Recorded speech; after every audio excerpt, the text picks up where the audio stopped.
Hi, everybody. Tim Hughes here. I'm the CEO and co-founder of DLA Ignite.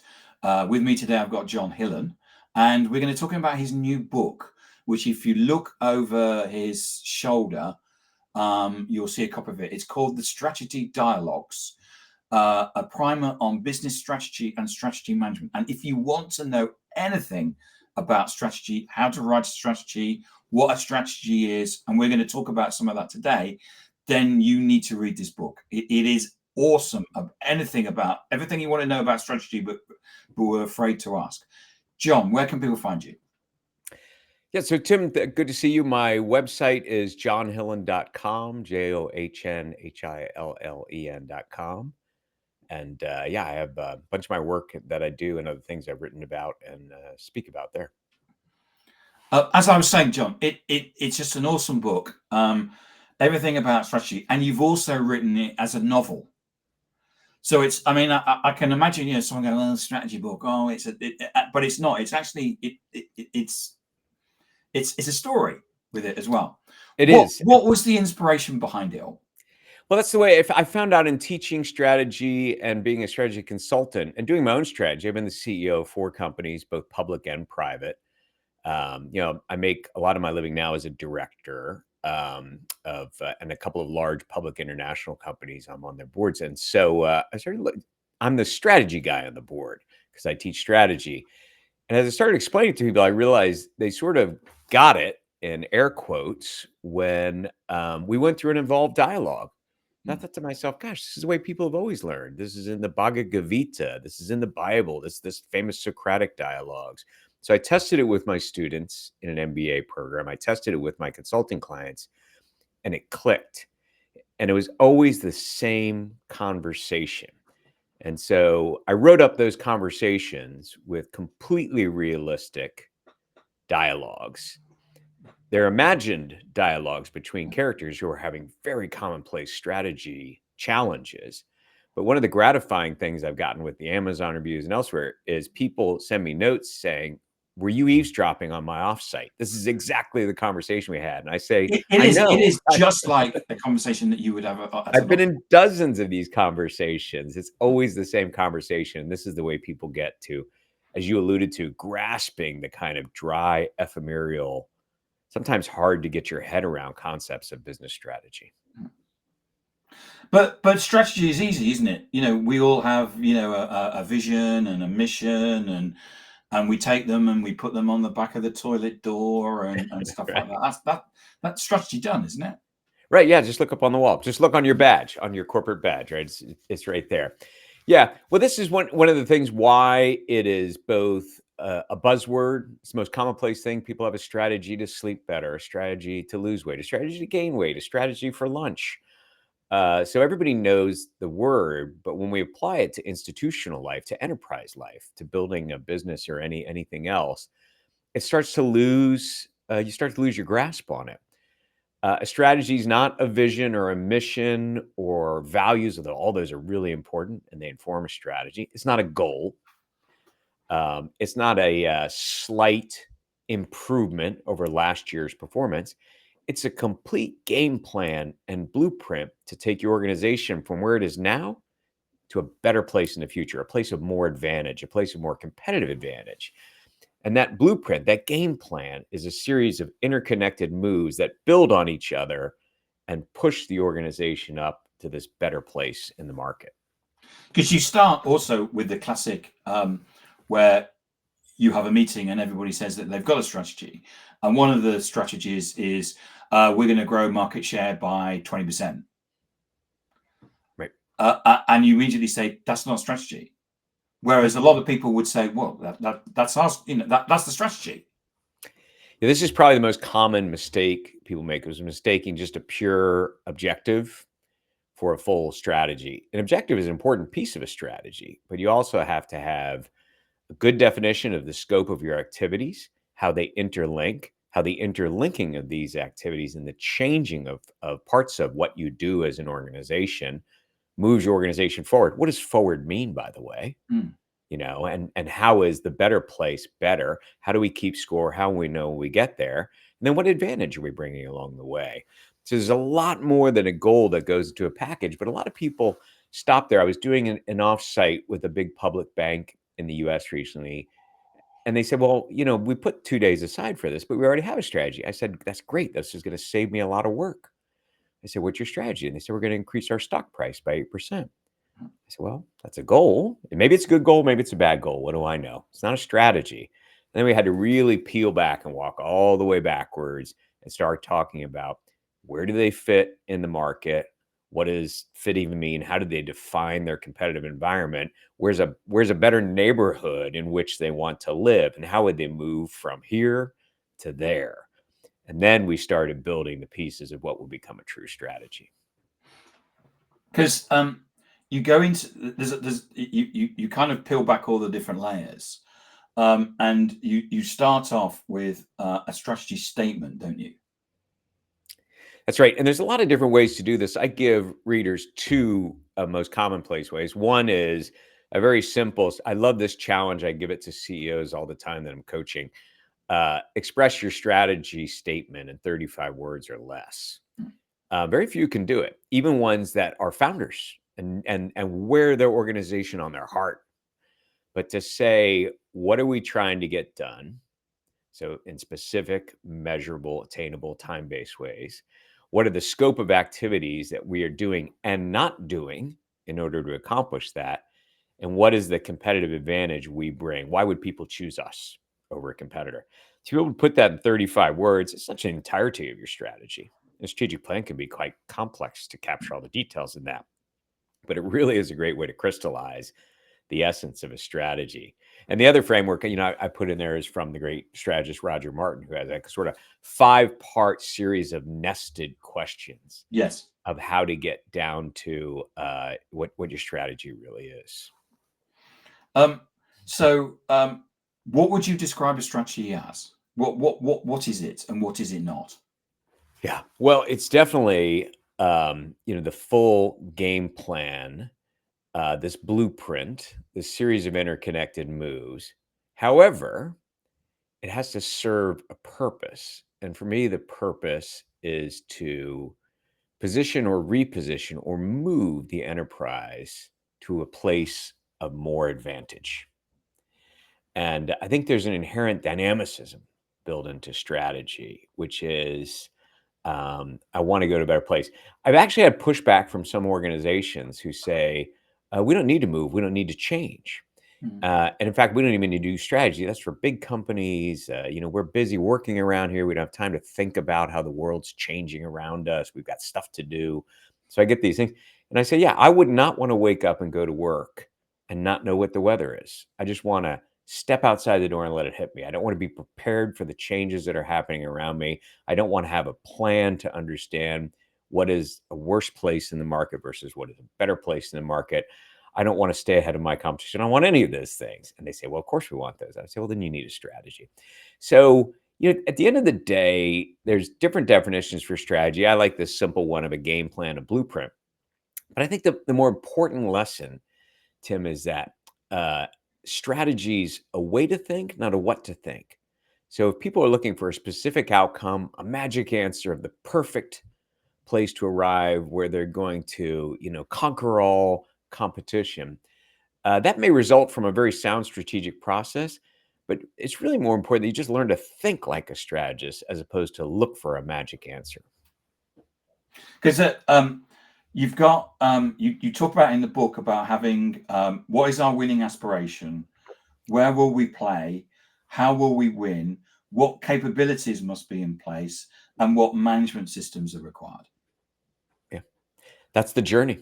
Which if you think about it, is if we're not thinking about those things, then something's going to be missed, isn't it? Completely. And a lot of times it is missed out, which is why I love those 5 nested questions. And they go, in a sequence. You shouldn't go to question 5, what sort of systems do we need to succeed until question 1, what does success mean? And upon which playing field is success to be achieved? And so on. So I think it's very important for strategists to start at the beginning. Why are we here? What does here mean? Why might we want to go there? How would we define there and when we arrive? And then what sort of things have to happen along this journey? What sort of resources do we need? And what sort of system do we, what sort of people do we need? Do we need to change our culture? Do we need to do all these things? So all these things get built in along the way. It's a journey. It's get to literary. It's sort of like a quest, right? You're putting a team together to accomplish something, and you have to start defining what all the activities are that link the as is to the to be. Because you talk about plotting where the organization is and where it should be, and I don't have a copy. I've only got a soft copy of the book, so I can't find the page and hold it up. But it's about because we can all sit and talk about our competition and give basically a list, but you get in the book you get the people basically plot where they are on that matrix, and to see, are we positioned right in the marketplace, and are we positioned right now, or do we have an aspiration to be somewhere else? Okay, what do we need to do to get ourselves somewhere else?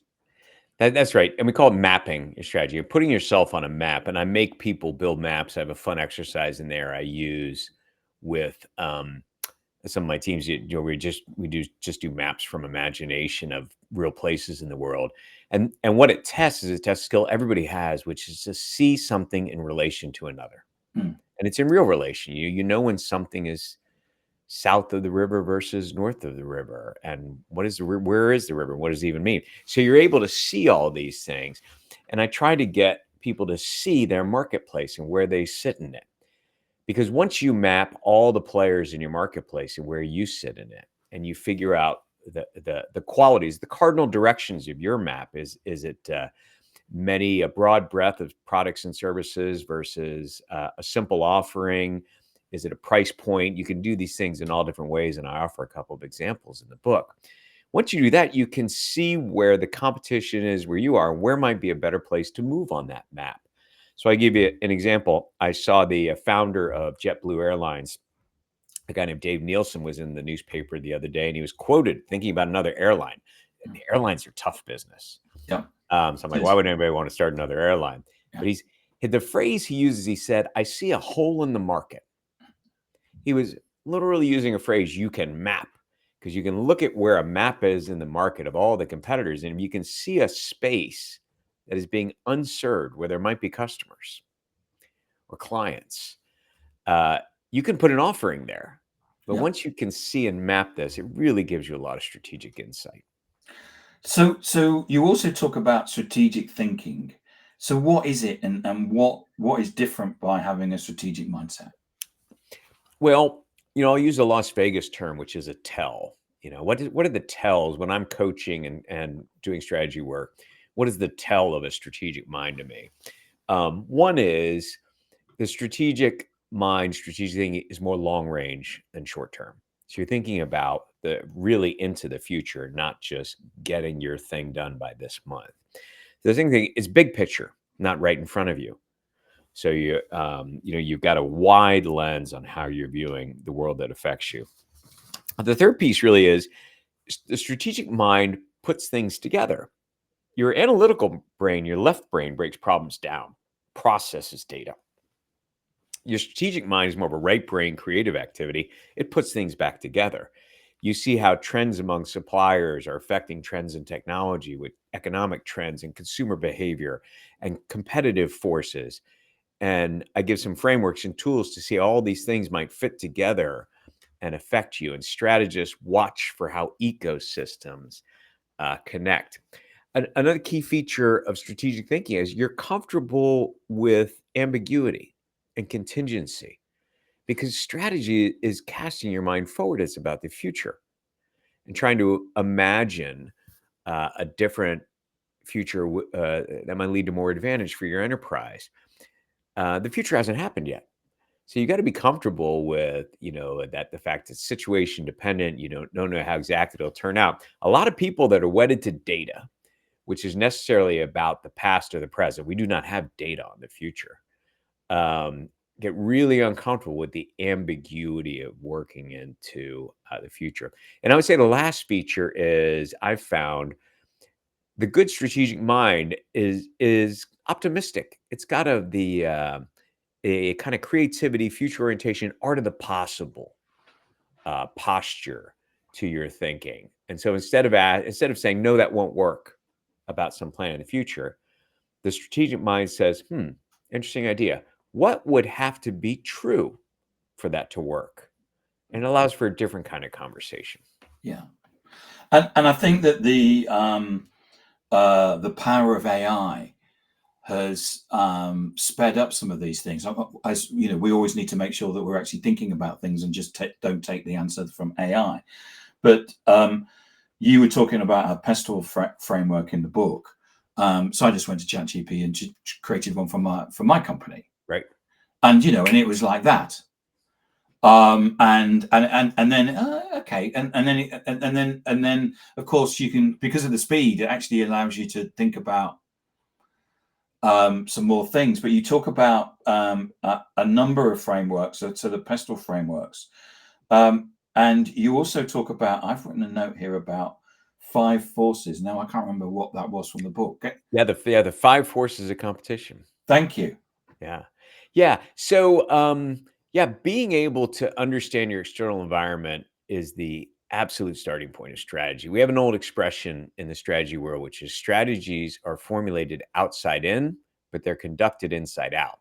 So you always start with the external environment. What does the world in which I'm competing and existing look like? How is it changing? And so you need tools to do that.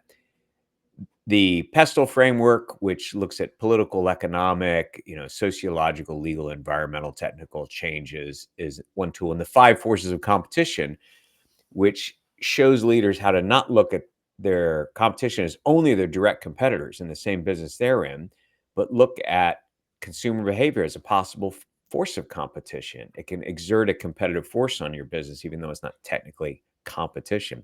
Supplier behavior, the threat of new entrants, a lot of other features. So it teaches you, once again, strategy is a way to think. It teaches you to think differently about what competition really is. What AI, as your experience shows, can really help with is the analysis of some of this stuff. So because the data is there and AI can process it more fastly than your processing brain. What AI will be less helpful with is the judgment piece about the future, because even AI does not have data on the future. And if it extrapolates current data, one of the things we know about the future is we almost always predict it wrongly. The future wrongfoots us constantly. So the future is not a linear extrapolation of today's trends. So I tell people there's 2 kind of skills in leadership life, analytical and judgmental. And you have to do the analytical to have the right to do the judgmental. But making a pure strategy judgment, which is an intelligent bet on the future based upon a solid strategic thought process, I think is something that leaders are going to continue to have to do, and AI won't be a help with those final set of decisions. Yeah. You also did something. When I did electronic engineering at university, and the first place I went, they actually sat us all down and actually taught us about business. And so they taught us about a SWOT analysis, so strengths, weaknesses, opportunities, and threats. And I've always seen the downside of that was the fact that you just generally just took the things and you took a strength and you immediately made a threat of it, and it just kind of cancelled each other out. But you actually talk. I'm assuming you pronounce it as a TOWS. Right. Yes. TOWS. Yes. Yeah. If you flip the old SWOT tool on its side and you start, once again, let's start with the outside environment, not with the inside. You start with threats and opportunities. Then you can align your strengths and weaknesses to the threats and opportunities, and a strategic path may emerge from that very simple tool. So, for instance, if I look back in, a few years ago when Disney bought Pixar Studios. Oh, yes. It was a defensive move from a weakness of Disney's. It's hard to think of Disney, a big, powerful corporation, as having a weakness, but they had lost the bubble on something they invented, producing fantastic animated films. And Pixar was using highly advanced technology that would take Disney a decade to build by their estimation to make terrific films, the Toy Story franchise and so on.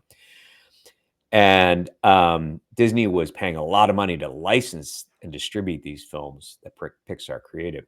So they ended up buying Pixar for $7 billion or something along those lines.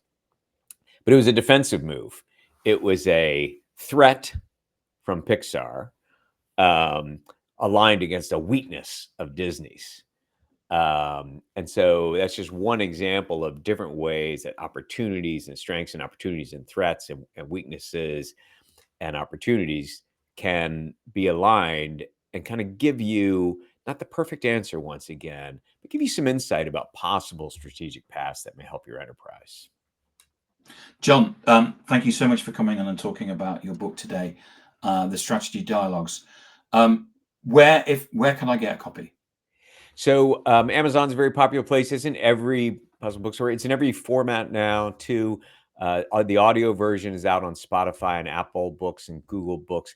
I think it pops out on audible.com and the Amazon audio platform in just a few days. But so yeah, it's out in every format on everything, and a bunch of reviews. And you said that you'd hit the #1 spot, but you were now just 5 or 6 bestsellers. That's right. I was the #1 business consulting and strategy book for a couple of months, and now it's fallen a few places. But it's resonating. It's resonating with people because everybody faces strategic challenges and needs to think. You don't need to hire a high-priced consulting firm to do your strategy. You should do your own strategy. You think can read through the book, it yourself, and this will help people. Yeah, and if you want to know about strategy, John, it's the book. Cheers. It really is. I've read a lot of leadership books, and it is the book on strategy. Thank you. Where can people find you, John? JohnHillen.com is a good place to find me. Okay, John, thank you so much for coming on, and thank you so much for sharing your what you've done in terms of written such an excellent book on strategy. Great. Thanks, Tim. Thank you so much.